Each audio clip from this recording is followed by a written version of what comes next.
Boy, Total NBA 96. Meanwhile, we have Stewart Lee and Richard Herring. They're making their films over in the corner. Courtside with me is Rick Henderson for PC Review. Rick, tactics, please. Right, well, it's not worth going for risky three-pointers. Just like real basketball, this game, so it's not worth going for those. Go in for these safer dunks. That's one piece of advice. Also, don't pass it around when you're in a crowded pack, because you'll always get the ball stolen from you.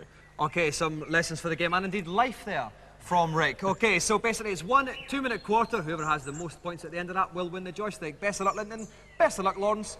Let's go to tip-off. OK, so Linton is playing the Houston Rockets in the white. They're going from left to right. Lawrence is playing Orlando Magic in the black, going from right to left. Rick. Yeah, he's got to try and get in early. He's gone for a three-pointer. Missed that, hit the rim, rebounded off. But the top bar is the three-pointer average for the player. The ones in the centre won't actually be able to do three-pointers as well as those on the outside. OK, we've got a defensive foul here. We're going to a free-throw situation here. This is Lawrence going for it. He's got it. That's one in. He's going to get the second one. Now, what are these bars here, Rick? Right, the bars are, he's got to stop them in the centre of the tee. Each bar has got to be in the centre of its specific line. It's 2-0 to Lawrence at this point in time, but Linton on the attack, coming up through down the middle of the court. We haven't seen one dunk attempt yet. Wait, it comes this through. It's going to be a dunk now. He's going for the throw. He's got it though. 2-all. Lawrence has possession now.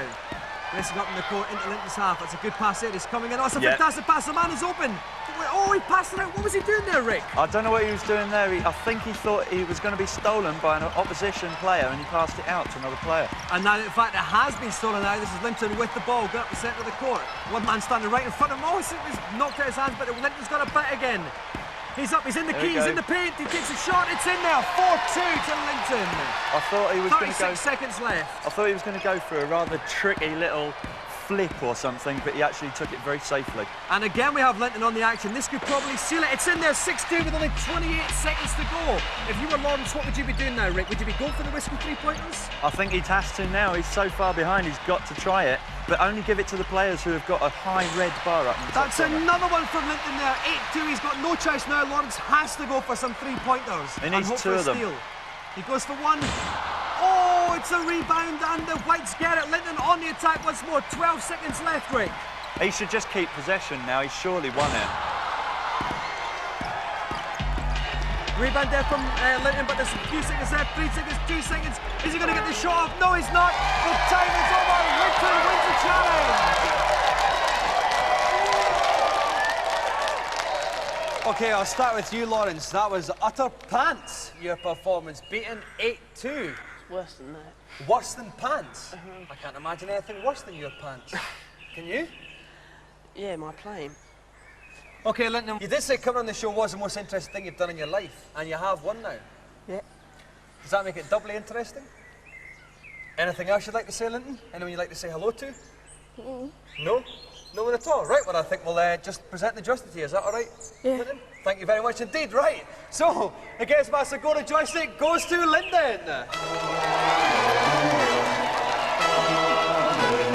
So let's have another round of applause then. Linton Bassel and Lawrence Harwood.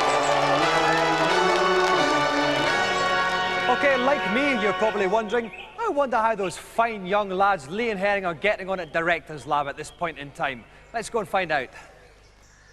Oh, and I hope the films have improved because they're a bit duff so far. I wonder if we could get rid of them. So, Stewart and Richard have only got about 5 minutes left. Stewart, how's your one progressing? Are we still on the insects and children? Yeah, and food now as well. You've moved on to food as well? I'm never going to get it done in time.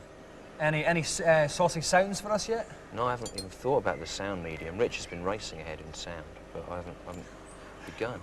Right, Richard, how are you getting on? Anything new to report? Very badly indeed.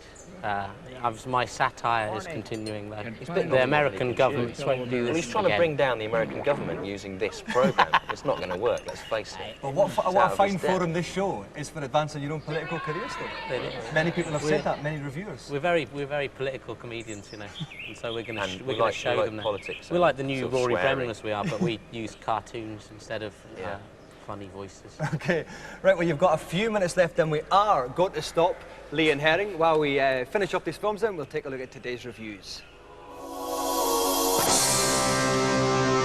First up, Rick's curious clubby headgear and Dave's ever more bleached hair get their follicles around D on the Saturn. D is a graphic adventure that uses FMV to maximum overload level. It's extraordinarily gory, and you just wander around collecting things to use in puzzles later on. That's it. But the graphics are really nice. They're very dark and very sinister. The trouble is, you don't get to interact with them very often, and when you do actually solve a puzzle, the bit of action you get is all over too soon, and really, you don't feel there's enough reward for the amount of time you have to put into the game.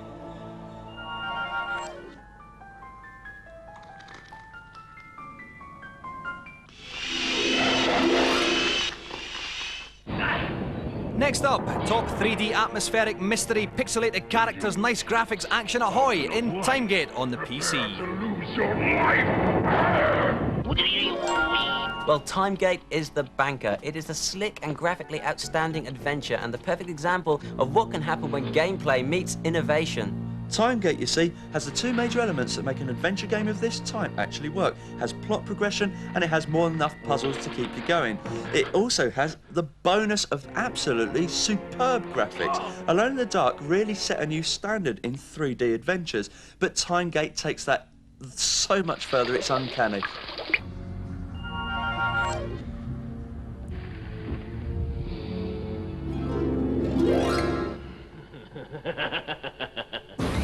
Finally, a plot stolen straight from the pages of EastEnders. Get inside a huge, gigantic, futuristic robot and run around shooting people in Crazy Ivan on the PlayStation. The control method makes it very easy to play. There are lots of little nice features like when you blast a robot, all the little men run out and you can pick them up or shoot them to pieces, which I usually do. And the bosses in the game are huge, which is a real bonus when you finally come across them. You get a real monster to fight, and that makes it very challenging and very satisfying when you watch him go down. Yep, it's the well-constructed missions that make Crazy Ivan so darn playable. It has FMV sections, it has you jumping into huge metal suits, and it has wandering around completing missions by blasting the heck out of every other robot on the planet. It's tops. How do you feel? America is safe with me. I'm gonna stomp those aliens. I'm gonna terminate them. I'm doing this for John Wayne. Okay, both Stewart and Richard's films are quite literally in the can. We're going to get Stewart up first to talk us through his. Right, thanks. Okay, Stewart, this is your movie. Yeah, it's called Repulsion.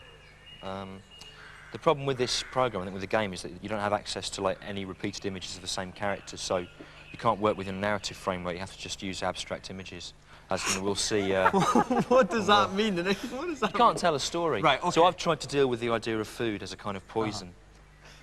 Okay, here goes Stewart from Stewart Lee Richard Repulsion. Take it away, Stewart. Okay, well, there's not much to say here. In the foreground, we see there's worms, right? Various images of food behind, and someone eating a lot. That was a mistake. That was the cat. And there's more food there. Yeah. More the food behind. That's unpleasant food. There's worms again there. Does this have any meaning? Yeah, it means, you know when you feel really sick and you hate the idea of eating, but you still do. That's kind of what it's about. Right. That's the bit, we had to put that bit in. That's the bit we said, but I tried to make it relevant by putting a sort of toilet flushing sound. Right, I like that under bit, it. actually. It's my favourite bit, isn't it? That was a great bit. You know. And it ends, and that was the ending. That's the end. Nice the way it did all come together at the end. Well, all the little threads. it ends, doesn't it? It's got a definite end. It's when it goes black. That's All right. the end. Okay, well, Stewart, let's go over to Gamesmaster for his adjudication. I'm afraid I fail to see any merit in that pathetic excuse for a movie. The endless repetition of the same material seems to indicate a complete lack of creative talent. I award it 1 out of 10. And you can consider that generous. A very poor score, then, for Stewart Lee. get Let's that. see if Richard Herring's film fares any better. Okay, Richard, take us through it. Start your film. Right, once again, we have the narrative problem, so I've used juxtapositions here to satirise American. Okay, President Reagan there. Yeah, you have to listen to the people saying, speaking. I only want your brain. He's the President Kennedy. A funny man's face. Each time the juxtaposition parodies the president, or does it? And there's that clip we have to This bit's coming is good. Watch this bit in a minute. Hello. That's good, see? That's very good. That was very good, Richard. That was worth the admission fee, that one. Please, leave it. Wait, because look. This film is a satire. This is I'm having a go at Rory Bremner here. Right. And people like him who think satire's a clever art form. and there you go. And that was it? Laughing, you see. It was a satire of satire in the end. Ah! A satire of satire. Got you. For viewers at home who are perhaps a bit too young to understand what a satire of satire means, it basically means it's rubbish. And Heavens, jeez, though, trying wasn't to it? come up with an excuse so that we think that it's actually good. Ah! So, no. but the Don't big you que- see? Dominic? Ah! But I may be wrong there. But the big question is, so at the end of the day, it doesn't actually matter what I think of it, Richard. Yeah. It is up to Gamesmaster, so let's go over to him for his adjudication. Well, I doubt it'll be sweeping the Oscars next year, but at least it demonstrated a rudimentary understanding of how to entertain an audience, albeit a very stupid one. I shall award it 2 out of 10. So Richard's score is still pretty poor on 2, but enough to beat Stewart. Yeah. Stewart, I mean... I'm not happy about it. You're not Well, happy I with mean, your score? I don't see where the Games Master gets the power to judge it. I mean, it's all right, you know, normally it's like a score, so he can decide who's won, but you're asking him to make an aesthetic value judgment about something, and I don't think that is within his power to was do right, so. though, wasn't he? You're only saying that 'cause you lost. Arguably, no, I don't think he was right was at all. right, He's, you yours know, was he's not a Palm d'Or judge, is he? He's Well, you just did Patrick Moore manage in to a plug hat. the video, though. Yeah, Yeah, I did that. I yeah. forgot to plug the CD and the book and the T-shirts and the pants. Richard Herring action and the doll. toothbrush, yeah, everything. And the badges. Badges. Oh, no, I haven't got one. No, I won't come on this again. No, we won't ask you after that. That was quite pitiful, I have to say. I thought it was all right, Stu. No, I wouldn't clap his back. I thought yours was pretty rubbish as well. Richard, to Still tell you the truth. 100% better than his, though, No, wasn't it was. Well, it's presentation time, and so the winner of the special Blokes on Film Golden Gamesmaster joystick is Richard. Thank you very much. Cheers. So let's another round of applause for our two special guests today, Stewart Lee and Richard Herring. And I got the birds in the end as well, so I win. Yes. Okay, that's all we've got time for. That's the end of the show. Remember, everyone at home, life is like a pair of pants. If you don't start to change it, they can smell. Bye-bye.